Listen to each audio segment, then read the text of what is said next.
freelance journalists, and Western media echo chamber.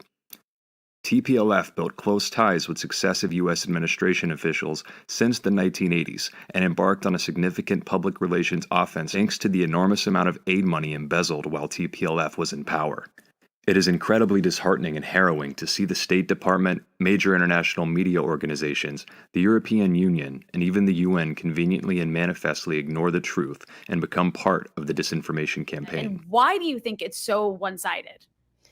Well, my guess is that the U.S. is going with their old partner, right? TPLF was their partner for a very long time, from 91 to 2018. That was the group that led the coalition that ran the country. I'm sure there's a lot of personal relationships, a lot of financial gains that are made between partners, although I can't necessarily speak to specifics on that.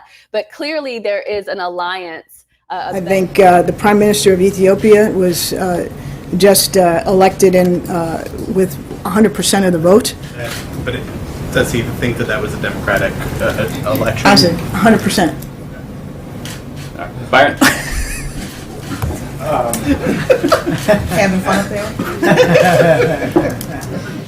Including the government of Ethiopia that has been democratically elected.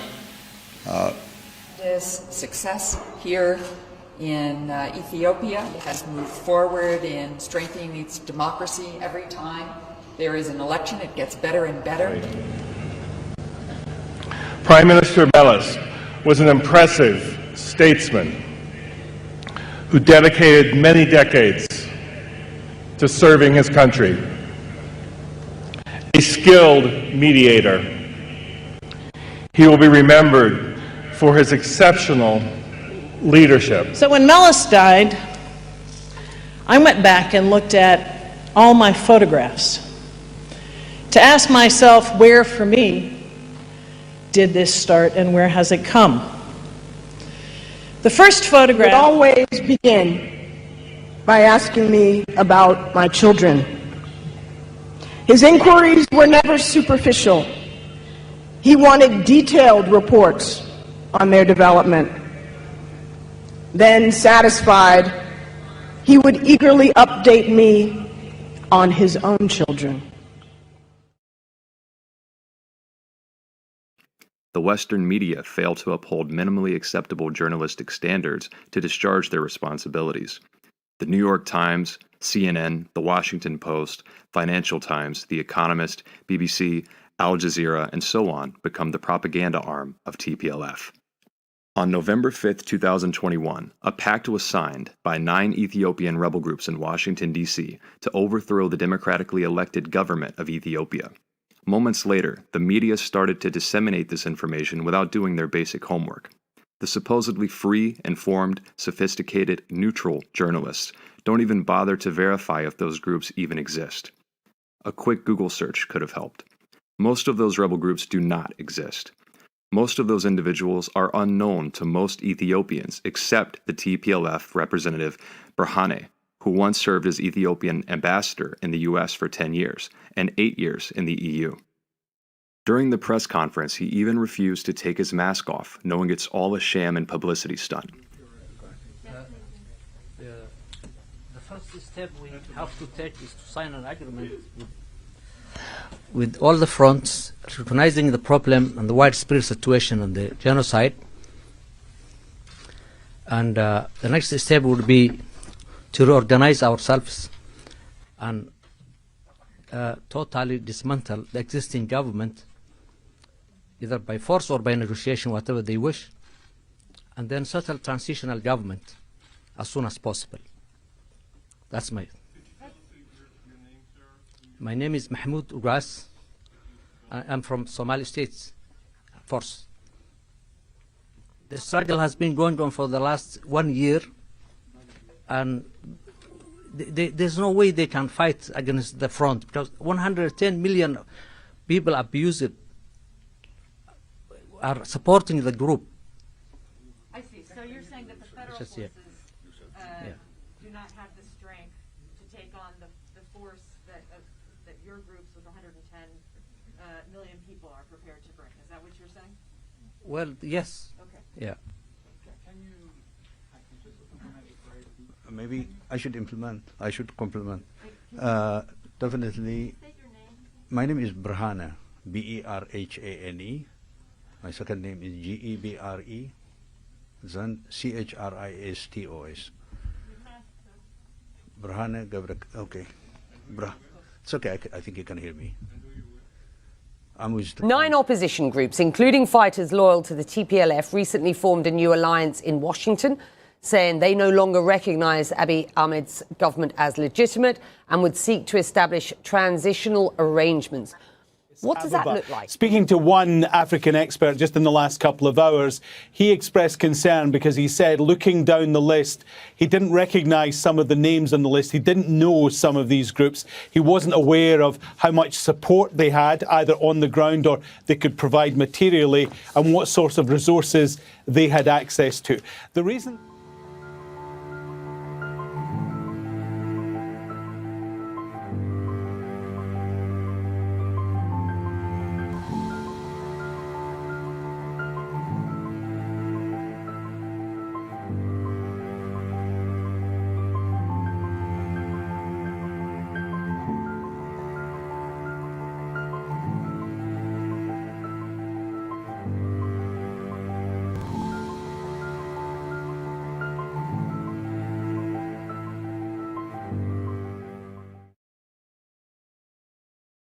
Barely a week after the onset of the war in November of 2020, thousands of TPLF-owned Twitter accounts framed the conflict as genocide using the hashtag Tigray Genocide.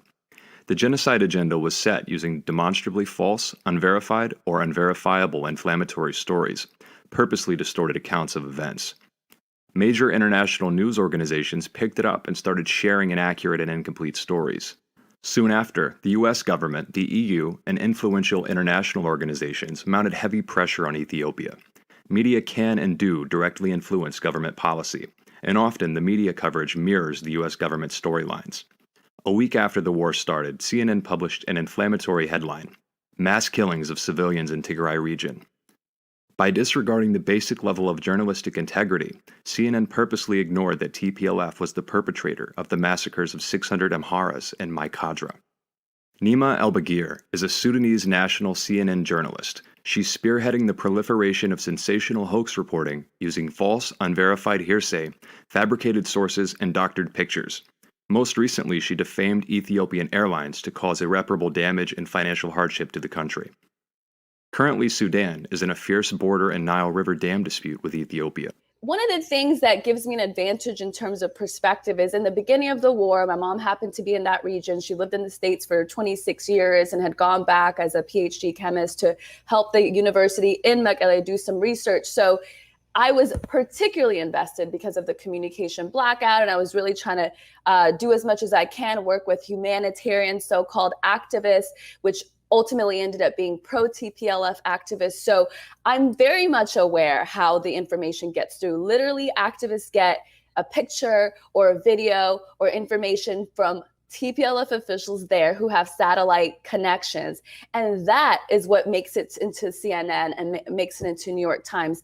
CNN's Nima El-Bagir, who I've had the chance to talk to once when I was considering potentially going to the refugee camps in Sudan. She's very close with the head of who's a TPLF member himself. A lot of the contacts that she wanted to give me to get information on Sudan were literally TPLF affiliated folks. So when you see her report, it shows. There are no reports on CNN about the Tigrayan militias moving into the Afar regions and killing a bunch of people after the government declared a ceasefire after June. There are no reports of Tigrayan militias or Tigrayan forces or TPLF officials committing any crimes. It just can't be true, logically speaking. It doesn't take a genius, right? It can't be true that this war is started by this group and that they're not responsible for any crimes and are always victims in every scenario, right? And so what makes this also frustrating is, though, because I am ethnic Tigrayan, people are particularly upset about my questioning and having this perspective. The issue is when you're talking to refugees in Sudan, can they really tell you if something happened that was not favorable to TPLF officials, right? Could they really say that in that space and feel safe? could people in Tigray tell you a story that did not just malign Ethiopian government, Ethiopian military, or Eritrean military? Could they tell you something that actually went against the Tigray forces? I don't know that they can without risking their lives. I mean, even myself as an ethnic Tigrayan, asking some of these questions, I've dealt with a lot of backlash. And I'm here in the U.S. where I'm not at reach of, at least you would think, of TPLF officials, right? So, and I don't fully feel that freedom to be able to ask these questions. So when you think about the very poor people that are in that region or in the refugee camps, I just don't think it's possible to get the whole story because they don't feel safe to be able to share that. Yeah. I mean, it's just incredibly heartbreaking. Since the start of the conflict on November 4th, 2020, the New York Times has produced 57 articles, including opinion pieces and news articles. On November 4th, 2020, the New York Times published an article titled, "Having Made Peace Abroad, Ethiopia's Leader Goes to War at Home," insinuating the Ethiopian government started the war without any provocation. TPLF leadership on its media outlet bragged that TPLF took preemptive action against the Northern Command at lightning speed, and it only took 45 minutes. What country in the world would tolerate such action? The attack on Fort Sumter by South Carolina rebels marked the official beginning of the American Civil War. Over 700,000 people died. President Abraham Lincoln was unyielding in his commitment to save the Union. Had he not, the U.S. would have been destroyed by slavery and a slave economy. The world today would be entirely different, and for the worse. Initially there was some debate about whether they attacked the Northern Command, but the TPLF actually admitted it. They just justified it as a preemptory attack, and that started a war. The Tigrayan activists in the TPLF, they started calling it a genocide, that this was not just about the TPLF leadership that the government was trying to fight, but about the very people in that region, which happened to be mostly ethnic Tigrayans, and I happen to be ethnic July 12, Tigrayan. 2021. The caption, "Highly Motivated Young Recruits," appears in this article underneath the photo of children marching with rifles to TPLF camp. September 1st, 2021. Headline, "Ethiopian Rebels Looted American Aid Stores," U.S. official says. Mr. Sean Jones, mission director of USAID Ethiopia, specifically blamed the TPLF, not Ethiopia, for looting humanitarian supplies from USAID's warehouses in the Amhara region. I do believe that TPLF has been very opportunistic. Maybe they're stealing from citizens. We don't have proof of this, of course. What we do have proof of is that several of our warehouses have been looted and completely emptied in the areas, particularly Amhara, where the TPLF soldiers have Misleading gone into. headlines Yes. affect readers' memory, their inferential reasoning, and behavioral intentions. BBC News. Tigray crisis, genocidal war waged in Ethiopia region, says ex-leader, quoting the rebel leader himself.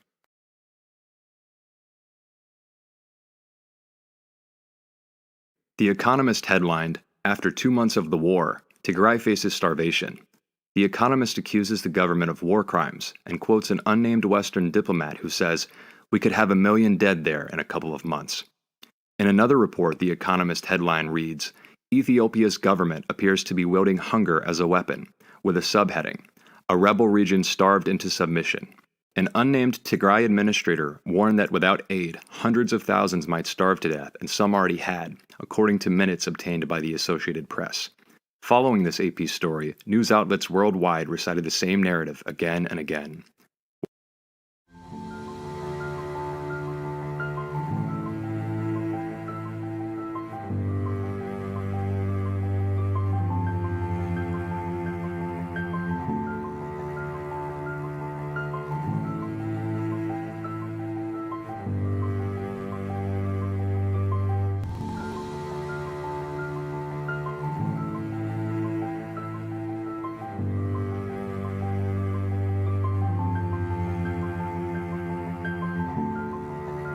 UN finally revealed what was going on, but it was too late.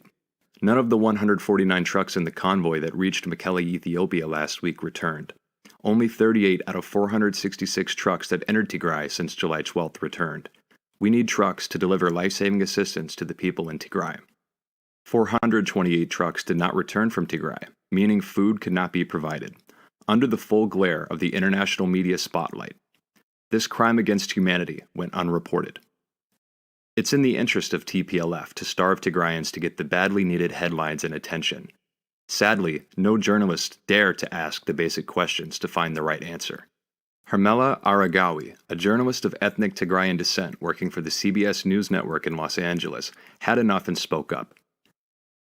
It's the way the narrative of famine and aid has been used in this year of war literally makes me question everything I've ever known, including the last time that Ethiopia, or that I think I've known, the last time that Ethiopia in war and there were claims of famine. Like really, like when you see how blatant the lies are, like we know for a fact that the government was not blocking aid. Why? Because the Tigray leadership admitted to those 500 trucks coming in. I mean, when you think about 500 trucks, like it's like you say 500 and it's like whatever, right? But it's, no, that's a lot of trucks because they have to go in and they come back out and they got to go in and take more aid, right? So if you hold them hostage for 2 months, and it ended up being more like probably 800, if you hold them hostage for 2 months and then you're crying about the government blocking aid, it's like, you're a liar. Like, I don't know how else to say it. This is part of why I'm going in this I think the word famine has been really weaponized. I mean, the Western media and the U.S. government has been warning about famine in that region for almost the entire year of war. But what is really frustrating about that is they're ignoring the very things that could actually lead to famine, right? The redirection of humanitarian aid, the continued fighting by the armed rebels, which makes it difficult to get humanitarian aid in. And I think one of the most detrimental things to the people of Tigray is the fact that aid was redirected to war, and now the Ethiopian government is being stricter about letting aid in. And I mean, can you blame them, right? Mm-hmm. If it means that all these trucks are going in and then they're being used to kill fellow Ethiopians and Tigrayan Ethiopians as well that are being pushed into war, then it becomes problematic. The AP's Anna Kara had a report about famine in Tigray about a month ago, and she used a photo of a starving kid that was from a, quote, anonymous source. I found that really disturbing from a journalism perspective because she was saying that that kid was at Eider Hospital, which is in the Tigray region, and she was clearly talking to officials there. But somehow she wasn't able to get a photo that was sourced from that hospital. My speculation is because I have worked with Tigrayan activists in the first several months of this war, assuming that their cause was humanitarian in nature, and because I had family in that region and was concerned, I know that some of the ways that information gets to places like the AP is through activists, through pro-TPLF activists, as well as TPLF officials. That's true for the AP, and that seems to be true for CNN's Nima El-Bagir. On August 2, 1990, a 15-year-old Kuwaiti girl, Nayyirah, appeared in Capitol Hill. She testified that Iraqi troops stormed the hospital in Kuwait City, where she volunteered as a nurse, removed 312 babies from incubators, and left them to die on the cold floor. The New York Times, Amnesty International, British NGOs echoed her disturbing account. 9 days into the war, the whole truth came out. Nayyirah was the daughter of Kuwaiti ambassador to the U.S. and never was in that hospital. Kuwaiti government paid $10.8 million to a lobbyist firm to galvanize U.S. public opinion in favor of intervention. Not so long ago, U.S. corporate media played an integral role in fueling the Iraq War in 2003, based on false information. More than 1 million Iraqis have died as a result of this conflict. The concerted campaign of fake news reporting was central in galvanizing world opinion into agreeing with the Western narrative that something had to be done about Gaddafi in Libya. U.S. intervened, and that plunged a once stable country into complete mayhem and terrorist hub. This documentary tries to shed light on the open season against Ethiopia by the overtly racist Western media. The framing and the narrative have been deliberately and painstakingly created and designed to defame, vilify, and demonize Ethiopians, and by extension, Africa. True accountability is seemingly getting more difficult in this post-truth era of soundbites, social media, and propaganda. However, the truth still matters. Facts still count. We won't remain silent. Please like, share, and subscribe.